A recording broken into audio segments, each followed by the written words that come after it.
I am Tatiana, a Florida certified teacher and a test prep expert with study.com. And I have been in your shoes. I had to prepare and pass the FTCE. And today I want to share some things that I've learned with you so that one day you can become a certified teacher as well. We're going to look at questions from test code 052. It's the FTCE Family and Consumer Science 6th through 12th exam. We're going to specifically look at the subtopic knowledge of personality development. Are you ready? Let's get started.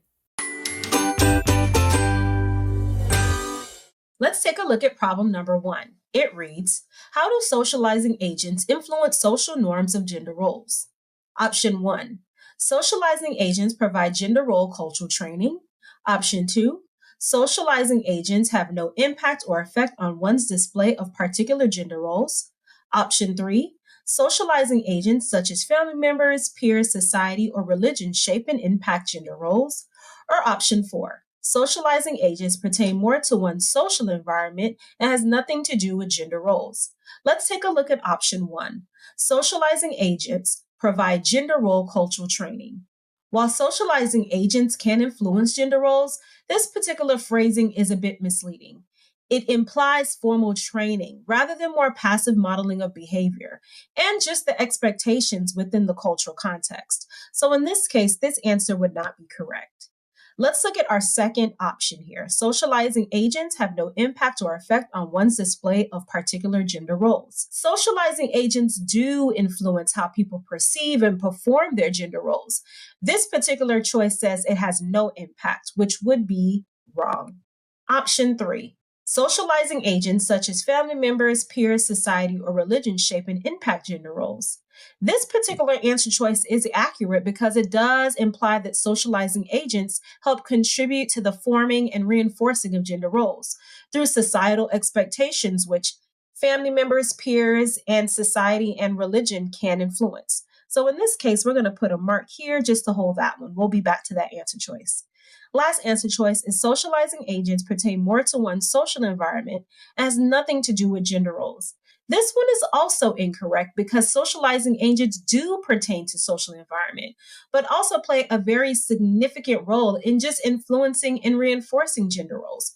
So this would not be correct as well. So our third option would be the correct answer because it accurately reflects the role of socializing agents in shaping gender roles. Now let's take a look at problem number 2. It reads, which of the following strategies can assist a child in the development of self-identity? Option 1, focusing on a child's strengths. Option 2, encourage autonomy. Option 3, all of these. Or option 4, open communication. Let's take a look at focusing on a child's strength. While focusing on a child's strength can build confidence and it can also build self-worth, it is only one part of many things that helps develop a child's self-identity. So it cannot necessarily stand alone. So in this case, when the question asks you for strategies, this would not be correct. We're going to focus on that word strategies there. Option 2. Encourage autonomy. Encouraging autonomy is essential for self-identity development. It allows the child to make their own choices, but it also cannot stand alone. And it doesn't also cover the full range of support needed for self-identity. So in this case, this would also not be able to stand alone. Our third option is all of these. But before we look at that one, let's look at our last option choice, which is open communication. Open communication supports self-expression and understanding. But on its own, it does not fully address all of the aspects of self-identity development. So this one can also not stand alone, which lead us to our third option choice, which is all of these. All of these together will help a child develop self-identity. Now let's take a look at problem number 3. It reads, which of the following areas of study in family and consumer science involve how to encourage growth for people, families, and larger environments? Option 1, education in early childhood. Option 2, human development. Option 3, food production and service. And option 4, housing and interior design. Let's take a look at option 1, education in early childhood. Although this field focuses on child development and learning, it primarily just does that. It focuses on young children, not the broader area of individuals, families, as well as communities. So this answer choice would not be correct.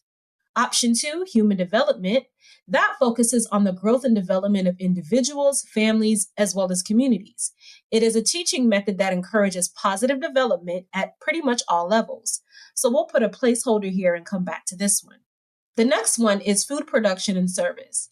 Food production and service is focused on just that, food services. It is unrelated to the development or growth of people and families. So this would not be one of our correct answer choices here. Our last option here is housing and interior design. This field concentrates on functionality and aesthetics of a living space, not directly on the growth and development of individuals and communities. So this one would not support our answer here for this question, which leaves us to this one, which is human development. This particular one encompasses the study of growth and development of individuals, families, and community on all levels. Now let's take a look at problem number 4. It reads, a counselor feels that one's behaviors are a result of unconscious feelings and memories, and how these affect behavior. Which of the following personality theories explains this and motivates behaviors? Option 1, humanistic. Option 2, psychoanalytic. Option 3, behavioral. Or option 4, choice theory. Let's take a look at the first option, which is humanistic. Humanistic theory focuses on conscious personal growth. It focuses on self-fulfillment and individual potential, rather than unconscious feelings and memories. So this one would not support what we are looking for in this case. The next one is psychoanalytic. Psychoanalytic theory was developed by Sigmund Freud, and it emphasizes the role of unconscious thoughts, feelings, and memories in influencing our behavior. So we'll put a placeholder here and we'll come back to this one. Our third option is behavioral theory. Behavioral focuses on observable behaviors and their reinforcement in the environment, not necessarily unconscious feelings and memories. So this one would not fall under one of our answer choices here. Our last choice is choice theory. Choice theory emphasizes conscious choices made to fulfill basic needs without the focus of unconscious motivations. So this would not be one of our answer choices, which leaves us with our second option here, which is psychoanalytic. Because in this theory, it specifically addresses how unconscious thoughts and memories impact our behavior. Thank you so much for joining me today, and don't forget to like this video and subscribe to this channel for many more practice questions, also to get notified when other videos are posted. You can also visit us at study.com for full practice tests, hundreds of practice questions, testing strategies, and many resources to help you pass the test. Hope to see you soon.